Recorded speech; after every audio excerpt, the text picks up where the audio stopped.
নমস্কার বন্ধুরা, আপনারা দেখছেন কুকিং হাউস অফ অনিমা। আজকে যে আমি এই ছ্যাঁচড়া রান্না করেছি, সেটাই তোমাদের সাথে শেয়ার করব। ভিডিওটি স্কিপ না করে পুরোটা দেখার অনুরোধ রইল। প্লিজ ভিডিওটা পুরোটা দেখো আমি কিভাবে করলাম। তাহলে আর বেশি কথা না বলে রেসিপিতে যাওয়া যাক। মাছের মাথা দেখো ভাজা হয়ে গেছে। এই মাছের মাথা দিয়ে রেসিপিটা আমি করব, ছ্যাঁচড়া বলতে পারো, অনুষ্ঠান বাড়িতে খুব হয়। তার জন্য দেখো আমি শীষ পালং কেটে ধুয়ে নিয়েছি, আর নিয়ে নিয়েছি দেখো মিষ্টি কুমড়ো, বেগুন, শিম, পটল আর আলু, এগুলো সব ধোয়া।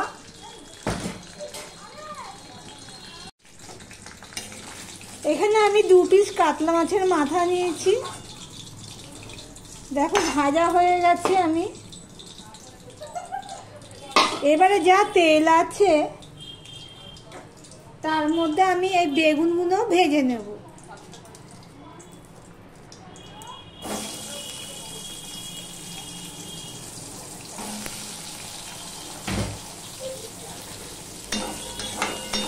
আমি নুন হলুদ কিছুই দেবো না, এমনিতেই ঢাকা দিয়ে দিয়ে ভেজে নেব। দেখো বেগুনগুলো মোটামুটি ভাবে ভেজে নিয়েছি, সেগুলো আমি এবারে তুলে নিচ্ছি। এবারে যা তেল আছে তার মধ্যেই আমি এই সবজিগুলো দিয়ে দিচ্ছি।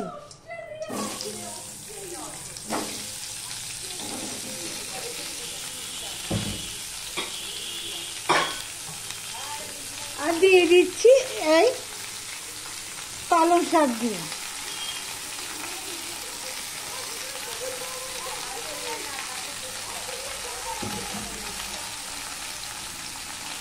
আমি 1 চামচের মতন নুন দিয়ে দিলাম, আর একটু হলুদ দিয়ে দিলাম। সম্পূর্ণটা আমি ভালোভাবে মিশিয়ে নিয়ে ঢাকা দিয়ে দেবো। ভিডিওটি স্কিপ না করে পুরোটা দেখার অনুরোধ রইল।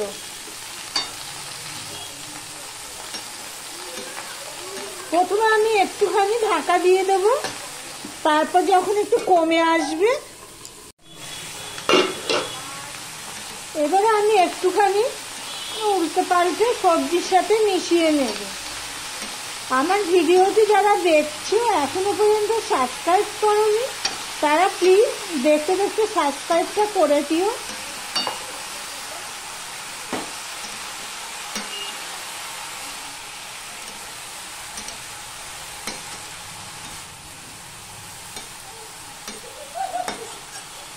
আমি যেই প্রসেসে করছি ওই প্রসেসে তোমরা একবার করে দেখো, তাহলে দেখবে তোমাদের করতে ইচ্ছা করবে। এইভাবেই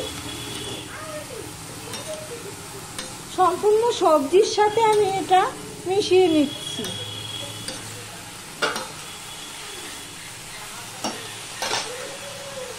দিয়ে আমি আবারও ঢাকা দিয়ে দিলাম। 5 থেকে 6 মিনিট পর তোমাদের সামনে আসলাম। মাঝে একবার এসে আমি এইভাবে নেড়ে দিয়েছিলাম। তরকারিটা মোটামুটি আধা সিদ্ধ হয়ে গেছে। এবার আমি কড়াইটা খালি করে নেব, নিয়ে তোমাদের সামনে আবার আসছি। প্লিজ দেখতে থাকো বন্ধুরা। কড়াইটা খালি করে আমি বসিয়ে দিয়েছি, গরমও হয়ে গেছে। এবারে এর মধ্যে আমি দিয়ে দিলাম সর্ষের তেল। যেহেতু মাছের আইটেম সেজন্য আমি সর্ষের তেলেই দিলাম। নিরামিষ রেসিপি আমি সাদা তেলেই করে থাকি। এবার এখানে দেখো আমি 1/2 চামচ পাঁচফোড়ন নিয়ে নিয়েছি, আর একটা তেজপাতা নিয়ে নিয়েছি, সেটা আমি এখন এখানে দিয়ে দিলাম।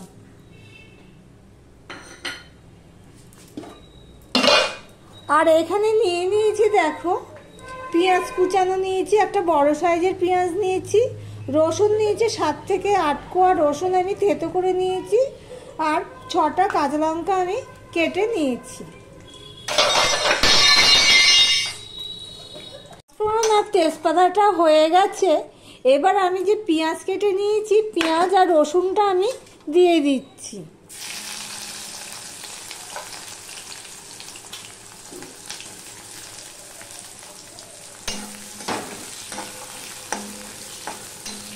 এইদিকে দেখো আমি সবজিগুলো একটা বাটির মধ্যে তুলে নিয়েছি। সবজিটা দেখো আমি তোমাদের দেখাচ্ছি। এই দেখো সিদ্ধ হয়ে গেছে প্রায়, পেঁয়াজটা ব্রাউন কালার হয়ে গেছে। এবার এখানে আমি একটুখানি নুন দিয়ে দিলাম। নুনটা মাথায় রেখে দিতে হবে, কেননা আমি মাছ ভাজাতেও নুন দিয়েছি, আবার সবজিতেও নুন দিয়েছি। আর একটুখানি হলুদ দিয়ে দিলাম।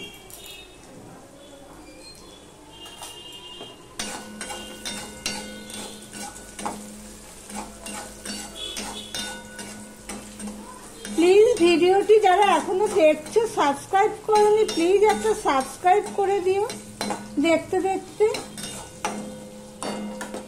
এবারে দেখো আমি এখানে 1.5 চামচের মতন আদা আর এই কাঁচা লঙ্কার কথা তো বলেছি, সেটা আমি দিয়ে দিলাম।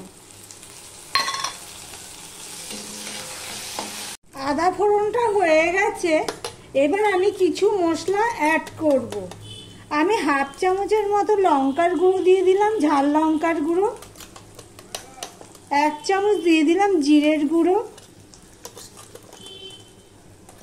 আর 1 চামচ দিয়ে দিলাম ধনের গুঁড়ো। এবার মশলাটা কষানোর জন্য আমি দিয়ে দিলাম একটুখানি জল। এবার মশলাটা আমি ভালো করে কষিয়ে নেব। দেখো মশলাটা ভালো করে কষানো হয়ে গেছে, কড়াইয়ের গায়ে থেকে তেল ছাড়তে শুরু করেছে। এবারে যে ভেজে রাখা মাছের মাথাগুলো আমি দিয়ে দিচ্ছি।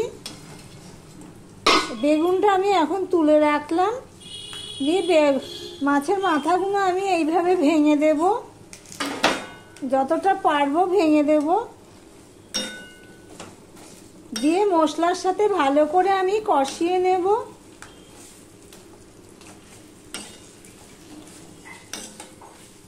প্রায় 2 মিনিটের মতন আমি মাথার সাথে মশলার সাথে কষিয়ে নিচ্ছি। আমি ঢাকা দিয়ে 2 মিনিটের মতন কষিয়ে নিয়েছি, কেননা আমার গ্যাসের ফ্লেমটা আমার একদম লোতে ছিল, তাই জন্য।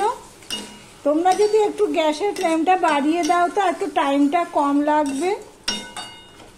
এবারে যে সবজি সিদ্ধ করে বা সাঁতলে রেখেছি সেগুলো আমি দিয়ে দিলাম।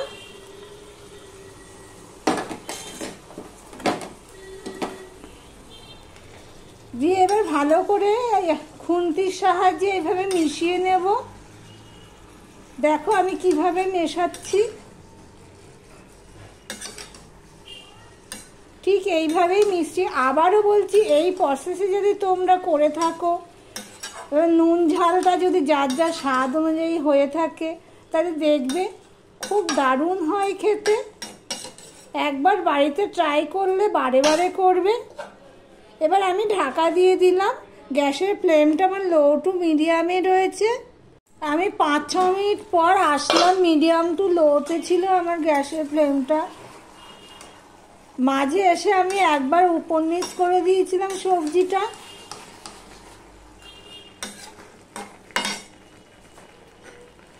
এবারে দেখো আমি 2 চামচের মতন চিনি দিয়ে দিলাম। চিনিটা যার যার স্বাদ অনুযায়ী দেবে। সম্পূর্ণটা আমি মিশিয়ে নেব চিনির সাথে সবজিটা।